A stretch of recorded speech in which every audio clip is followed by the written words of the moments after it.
E aí, pessoas, tá joia?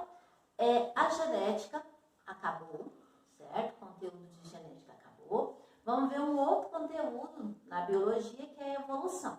Com certeza vocês já viram falar de evolução, já estudaram sobre evolução. Então aqui é mais só uma revisão e um complemento do conhecimento, já que o conhecimento a cada série ele vai sendo agregado com novas coisas, novas informações, certo? Então, o que é a evolução? Para começar, existem muitas pessoas que acreditam que a evolução ela é o contrário do criacionismo. Primeiro vamos fazer uma distinção. O que é criacionismo?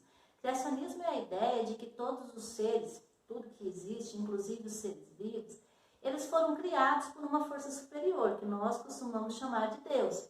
Então, pelo criacionismo, todas as coisas foram criadas por Deus. Isso não é o contrário de evolução. O contrário de evolução é fixismo. O que é a ideia do fixismo? É acreditar que, da forma que os seres foram criados, eles permanecem até hoje. Que eles são fixos, que eles são imutáveis. A ideia da evolução acredita na modificação dos seres vivos, certo? Então, eu não posso falar que, por eu aceitar, entender e acreditar na ideia da evolução, automaticamente eu estou excluindo a ideia do criacionismo. Não é assim. A evolução, ela combate a ideia do fixismo, que é achar que o ser vivo é criado daquela forma e se mantém sempre do mesmo jeito, sem capacidade de modificação. A ideia da evolução é o seguinte, que os seres vivos, eles são capazes de se mudar, de se modificar por alguns fatores, depois a gente vai ver como eles se modificam, e essas modificações sofridas pelos seres vivos ao longo do tempo, fez com que eles se adaptassem melhor no ambiente. Adaptar significa ter condições de viver bem e reproduzir naquele lugar. Então, essas modificações sofridas pelos seres vivos, algumas vezes levaram a uma melhor adaptação.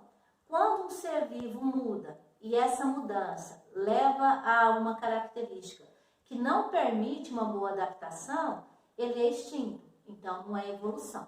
Evolução é quando o ser vivo muda e essa modificação leva a uma característica que o torna mais favorável a viver no ambiente. Ele vive melhor. Se ele tem condições de viver melhor, ele vai viver mais. Automaticamente ele vai reproduzir mais, vai gerar mais descendentes. E esses descendentes, esses filhos, vão ter as características desse indivíduo.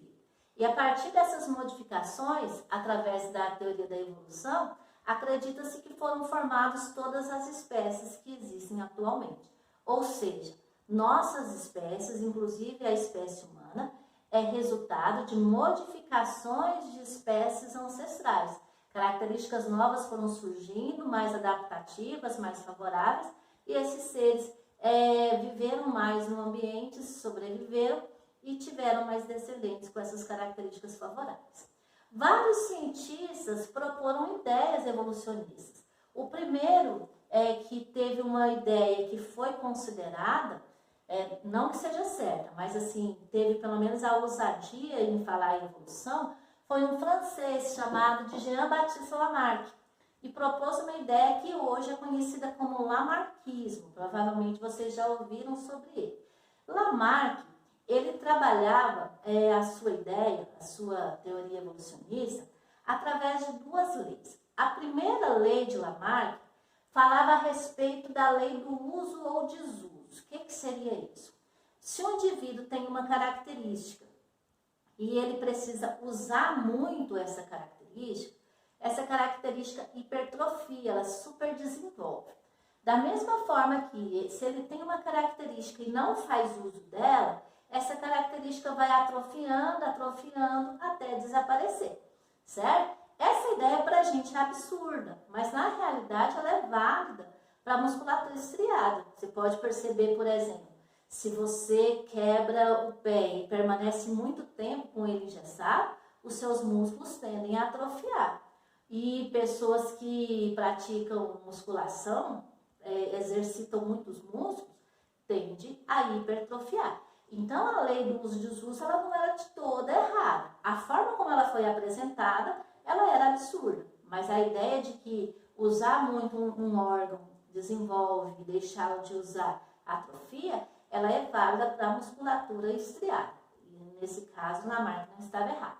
Mas a forma como ele apresentou isso estava meio errado, sim. Ele falava o seguinte, por exemplo, as girafas. Ele acreditava que os ancestrais de girafas, todas elas tinham um pescoço bem curtinho. Elas eram parecidas com cavalos. E aí, todas essas girafas viviam bem num ambiente onde tinha vegetação rasteira, tinha capim, e aí elas se alimentavam, comiam desse capim. Com o tempo, a vegetação rasteira foi ficando menor, foi ficando escassa. E aí elas se viram obrigadas a comer a vegetação mais alta, comer lá no galho da árvore. E aí o que elas fizeram? Esticaram o pescoço até alcançar esse galho mais alto da árvore. E com esse esticar do pescoço, o pescoço cresceu. E então essa era a ideia de Lamarck. Ela estava errada? Dessa forma como foi exposta, sim. Mas como eu falei para vocês, a lei do uso e desuso, ela não pode ser toda desconsiderada. O erro de Lamarck não foi esse. O erro de Lamarck foi falar que quando o indivíduo adquire uma característica pelo uso ou perde uma característica pelo desuso, essa característica é transmitida para os seus descendentes quando ele gera filhos. Por exemplo, ele acreditava que as girafas esticaram o pescoço para se alimentar e ficaram com o pescoço longo. E aí, quando essas girafas que adquiriram esse pescoço longo reproduziram, o filhotinho dela já nascia com o pescoço longo. Então, esse foi o erro de Lamarck. Acreditar que características adquiridas são transmitidas aos descendentes. Isso não existe. Característica que você adquire, você não passa para os seus filhos. Você passa para os seus filhos características genéticas, que estão nos seus gametas. Se for uma característica herdada pelo ambiente, você não passa para o seu filho. Por exemplo, se você pratica musculação e está com a musculatura bem desenvolvida, se você tiver um filho, o nenenzinho não nasce fortinho, tá? Então, essa característica ela não é transmitida para os seus descendentes. Por isso que a ideia de Lamarck não foi válida, não foi aceita e não é utilizada atualmente. A ideia mais conhecida da evolução foi proposta por um inglês, Charles Darwin, conhecida como darwinismo. O Darwin ele é um dos cientistas mais conhecidos no mundo. As ideias de Darwin elas foram bem disseminadas, só que o darwinismo não foi completo. Depois eu vou falar para você o que ficou faltando na ideia de Darwin. Darwin, ele comprou um navio, ele fez uma viagem de volta ao mundo, observando vários seres vivos em vários locais. Inclusive, ele deu uma passadinha no Brasil, viu vários seres vivos no Brasil, vários animais.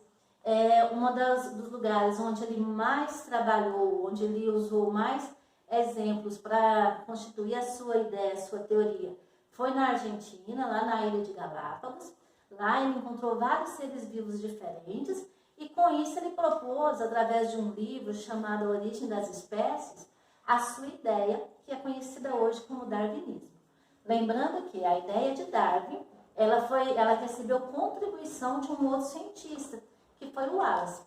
Só porque o Wallace não era tão conhecido, então o mérito ficou para Darwin. Mas essa ideia não foi só dele, é de Darwin e de Wallace. Quais são os princípios básicos da ideia de Darwin? Darwin acreditava o seguinte, que os seres vivos de uma mesma espécie, eles já nasciam diferentes. Eles não adquiriam diferenças ao longo do tempo, eles já nasciam diferentes. Só que ele não soube explicar por que eles nasciam diferentes, o que provocava essas diferenças entre eles.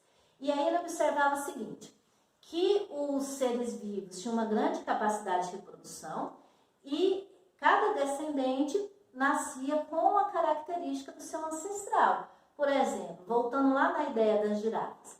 Para Darwin, as girafas ancestrais já nasciam diferentes. Existia aquela de pescoço longo, existia aquela de pescoço curto. Quando a de pescoço curto reproduzia, nasciam girafas de pescoço curto. Quando as de pescoço longo reproduziam, nascia aquelas de pescoço longo, certo? E aí ele observava também que na luta pela vida, pelos recursos naturais, por alimento, por abrigo, por reprodução, os seres vivos mostravam que alguns tinham melhor capacidade, características melhores para viver naquele ambiente, para vencer aquela luta, e outros não. E com isso ele chamou isso de seleção natural, que é o princípio básico da ideia de Darwin. O que é a seleção natural? O indivíduo que tem a característica favorável, ele vai viver mais, na luta pela vida ele vai sobreviver, na luta pelos recursos naturais ele vai ser o vencedor, ele vai viver mais, vai reproduzir mais e vai passar essa característica favorável aos seus descendentes. Quem tem uma característica desfavorável vai viver menos, reproduzir pouco e com o tempo essa característica ela vai ser extinta, certo? Então essa ideia de seleção natural, nunca se fala que o indivíduo tem uma característica melhor ou pior, tá? Não existe característica boa ou ruim, depende do ambiente que esse ser vivo está vivendo, certo? Então a gente fala características favoráveis e não favoráveis. Dependendo de um ambiente, uma característica pode ser favorável ou desfavorável. Vou dar um exemplo. A textura do cabelo, se o cabelo é liso ou se o cabelo é crespo. Na realidade, isso não tem a ver com estética, não tem a ver com beleza, tem a ver com adaptação. Cabelo liso, ele é típico de pessoas que são naturais de ambientes frios, porque o cabelo liso fecha os poros, impede transpiração, a pessoa retém calor e aí mantém a temperatura do corpo. Cabelo crespo é típico de lugares muito quentes, que aí o cabelo crespo deixa espaço para transpirar, a pessoa perde calor, mantém a temperatura constante. Tá? Então, por exemplo, um cabelo liso num ambiente muito quente, não é uma característica muito adaptável. Quem tem o cabelo crespo, por exemplo, e faz chapinha, pode perceber se o dia é muito quente, o cabelo fica grudando, porque não tem espaço para transpirar, não tem espaço para suar. Tá? Então, a seleção natural ela é dada por indivíduos que têm características favoráveis. E essa característica favorável, ela é assim chamada pelo ambiente que o ser vivo está. Uma característica pode ser favorável num ambiente e desfavorável na outra. Por exemplo, a ideia do pescoço das girafas. Como que Darwin iria explicar isso? Surgiam girafas. A princípio tinha girafa de pescoço curto e de pescoço longo. Quando só havia alimentação rasteira, todas elas comiam, tinha alimento para todo mundo. Quando essa vegetação rasteira ficou escassa e elas precisaram se alimentar da copa das árvores, quem tinha característica favorável? A de pescoço longo. Elas conseguiram se alimentar. A de pescoço curto morreu de fome. Como a de pescoço curto morreu, ela deixou poucos descendentes. Ou então ela nem chegou a reproduzir. As de pescoço longo se alimentaram, viveram melhor, reproduziram mais e seus filhotes também nasceram com pescoço longo. Com isso, ao longo das gerações, todas as girafas que haviam tinham pescoço longo por causa da seleção natural. Essa é a ideia, é o princípio de Darwin, que é aceito até hoje. Só como eu falei para vocês, a ideia de Darwin não foi completa, ele faltou explicar uma coisa. Por que nascia pescoço curto e pescoço longo? Por que os seres eram diferentes? O que fazia essa diferença entre os seres? Darwin não soube explicar. Por que não? Porque na época não havia construído conhecimento de genética. Com o conhecimento de Mendel e mais conhecimentos modernos sobre a genética, pôde-se inserir o conhecimento de genética junto à ideia de Darwin, formando então o neodarwinismo, ou teoria sintética ou moderna da evolução, que vem para completar a ideia de Darwin, completar o que estava faltando. O que estava faltando? Explicar como os seres se tornam diferentes. Como os seres se tornam diferentes? Por fatores evolutivos que são a mutação e a recombinação gênica. Se há mutação, modificação do DNA de um organismo, ele adquire uma característica nova. Essa característica nova pode ou não ser favorável. Se for favorável, ela vai permanecer. Se não for, ela vai ser extinta. A recombinação gênica, que é o momento da reprodução sexuada, formou gametas, formou indivíduos diferentes. A reprodução sexuada forma indivíduos diferentes. Todo ser que reproduz sexuadamente, ele tem variabilidade genética, ele é diferente dos outros. E a seleção natural. Seleção natural também é um fator considerado no neodarwinismo, certo? Então, essas são as três ideias evolutivas. A que está em vigor, em vigência atualmente, é o neodarwinismo, que é um melhoramento da ideia de Darwin. Ele vem para explicar como os seres se tornam diferentes. e se tornam diferentes por mutações e recombinação gênica. Certinho? Esse conteúdo é bem tranquilo, tenho certeza que vocês já sabiam, é mais só uma revisão. Beijinho para vocês, tchauzinho, fica com Deus.